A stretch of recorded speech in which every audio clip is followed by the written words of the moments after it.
Flight boss, bitch. You know, for sure. Now listen, this was going to happen on November 4th anyway. It doesn't matter what person, place, or thing the energy plays out through. This is the actual energy that's going to play out anyway. So, for the most part, we know the sun is in Scorpio. The moon going to be in Taurus on the 4th. Maybe late Taurus, sliding into Gemini, somewhere around there. Or this might be just in Taurus. But for the most part, we know that opposites attract. But the same thing what attracted them is the same thing that's going to cause the friction from them to separate. So when we talk about the sun and the moon opposing each other, amongst the world, people's actions, the way they act, and how they see things, and their viewpoints is going to be at odds with their comfortability level of the things that they're reacting to and their reactions, and vice versa. Who people are and how they vibrate and the things that they choose to react to and respond to is going to be at odds or opposites to other people's actions and the way they see things. So right now we got a clash of action and reaction. So there's going to be an action and a reaction regardless, no matter what shape, form, or person, place, or thing this energy play out through. You know what I'm saying?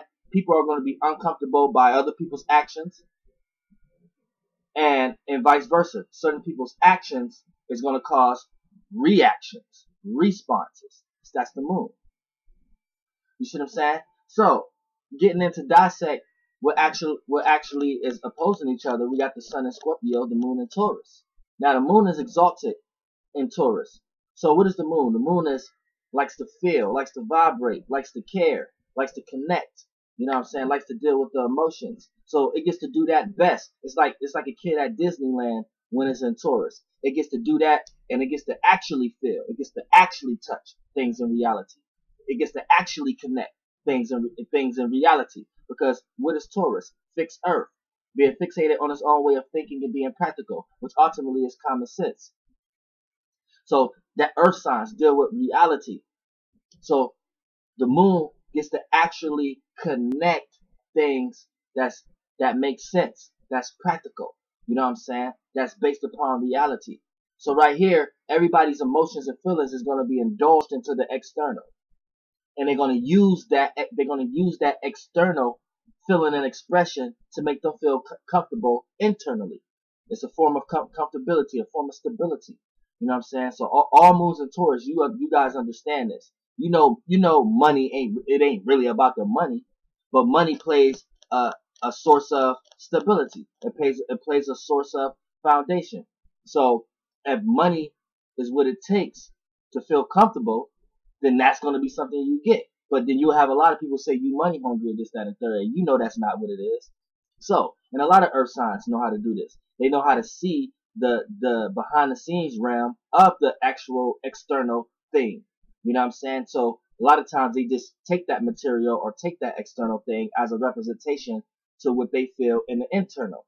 So, you know, a lot of earth signs in general understand this. But for the most part, when we talk about the moon gets to do that most. Now, we know the moon motivates the sun. So November 4th, people are going to be taking their reality, and it's already at odds. So people is going to be, the way people feel and their emotional reactions is going to be predicated towards reality, what practically makes sense to them, and it's fixated. So people is fixated on their own way of thinking, their own way of what makes practical sense, what makes sense, what's practicality, what's reality. People are fixated in their own way of looking at these things. And that's going to get filtered out through people having their own way of seeing, of acting on it, of seeing these things, because it's in fixed water, which is the sun, being fixated on its own emotions and feelings. So all that, people having their own way of coming to practical conclusions, right, and feeling comfortable with their own way of thinking and making sense out of things, is going to get filtered out and acted upon with deep desire, deep intent, with transformation. People are trying to transform reality. People are going to try to transform reality, transform some type of form of stability. People are going to be acting on transforming some type of practical thing, something that makes sense, something that been working, something that been stably working for a while. That was a stable or sturdy or a system or something like that. People are going to be acting on transforming these type of things. Cause this, and people consciously aware of it in a deep and intense way. You see what I'm saying? So people are trying to overthrow, overpower, over control the things that's dealing with the moon. And they're using the sun to do that, which is deep power, control, transformation. And that's what people are acting on. But the things that they acting on comes from the moon. So people are taking their deep desire, deep willpower, but their power and control issues, right? And they're acting on transforming the moon shit, which is reality, what makes sense, what's practical, and people that in their own way of thinking about the reality that they're in. So we're gonna go a little deeper now, because when we talk about generational planets, it's more accurate what's going on in society. So as far as Uranus is in Aries. So off the bat, that's making Mars more rapid, more aggressive, more attentive. So there's a little bit more energy out towards war, towards aggressiveness, towards desires and passions and hyper energy. So there may be a lot of things tied to even the name Mars in general. So I wouldn't even be surprised if I see something that has to do with Mars in this play of thing going on, because that's all this energy that's being pushed out. A lot of Mars energy. We got a lot of Scorpio and Aries energy going on, with Aries being in Uranus, and then with Scorpio being in Jupiter, Mercury, and the Sun. It's a lot of Mars energy. See what I'm saying? A lot of Pluto, a lot of transformation energy. But I'm telling you the areas of life that things is happening there. Now, yeah, a lot of uniqueness and originality is coming in a whole new way, making you feel in whole different ways. But the rebellion, opposition, and the change that's going on is actually new too. There's a new way of seeing and feeling about these oppositions and changes and rebelling. You know, people got new ways of changing, new ways of rebelling, new ways of opposing. You see what I'm saying? And got new ways of feeling about this shit. And got enough fire and passion to actually carry out these duties and obligations. And then with Neptune being in Pisces, that's a trine. So people have the gift right now of taking their dreams, illusions, creativity, and their imagination and actually acting on these things. You see what I'm saying? Actually, they got the gift of acting on these things. They got the gift of adding ideas and analyzing and communicating and socializing about it, because Moon is in Scorpio.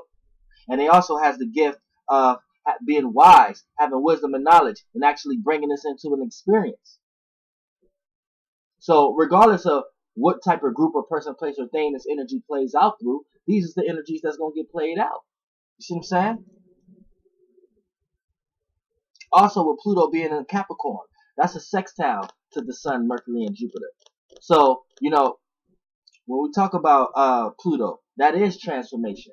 So right now, transformation is going to witness opportunities to transform people's actions, people's ideas, and people's experiences, aka people's suns, Mercuries, and Jupiters.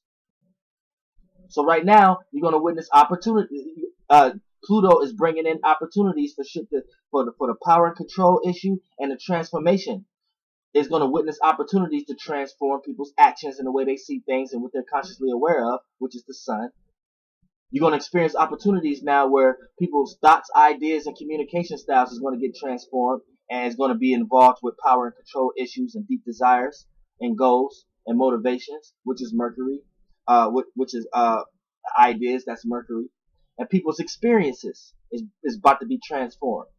And people are going to be able to extract wisdom and knowledge, but also put meaning and reasoning to things, different meanings and reasonings to things, due to the fact that Pluto sextile Jupiter also. So that's what's going on, period, in your metascale life or in the large scale life. But at the same time, that's what's actually going on. So we need to not put this energy into that EMP shit. You know what I'm saying? And ANTIFA or whatever like that. We need to not put the energy into that shit and put the energy into something that we want to create. Put all this aggressiveness and Mars energy into something we desire. Not what society want everybody else to pay attention to and desire. Because that's what it is. That's exactly what it is. If anything that's documented, how the fuck something gonna be documented? You see what I'm saying? If it ain't already apparent or wasn't already agreed upon on by all parties. It's just simple shit. You know what I'm saying? Saturn is still in Sagittarius. So that means there's gonna be a lot of the way people see reality and gain structure in their life. People not even really seeing reality like that. Because people are seeing other ways of how people see and feel and express themselves and their philosophical point of views of how people gain a structure in their life. Because Saturn is in Sagittarius. So reality is based upon religion right now, spirituality, higher education, conscious awareness, meaning and reasonings. You know what I'm saying? Long distance travels, far out philosophies and things of that nature. This is how people are gaining structure in their life right now. This is how you get an occult type energy, occult type nature from your favorite celebrities and everything like that. Because Sagittarius deals with that. Occult, astrology, mysticism, science, anything that's higher learning, higher education, broad philosophical points of views of looking at the world, spirituality, and God and all natures, experiences, meanings and reasonings. You know what I'm saying? That's what Sagittarius represents.